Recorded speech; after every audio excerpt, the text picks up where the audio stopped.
academic. And today's FAQ question is, what are the goals and objectives which will be covered in the perspective building workshop?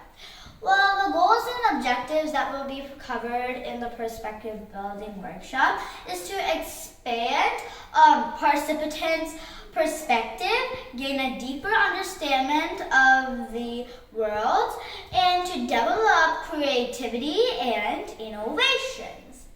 The workshop is designed to provide a structured approach to improve their perspective so they can have a greater success in their personal lives and their career. Hope this was useful for you. Thanks for watching and bye!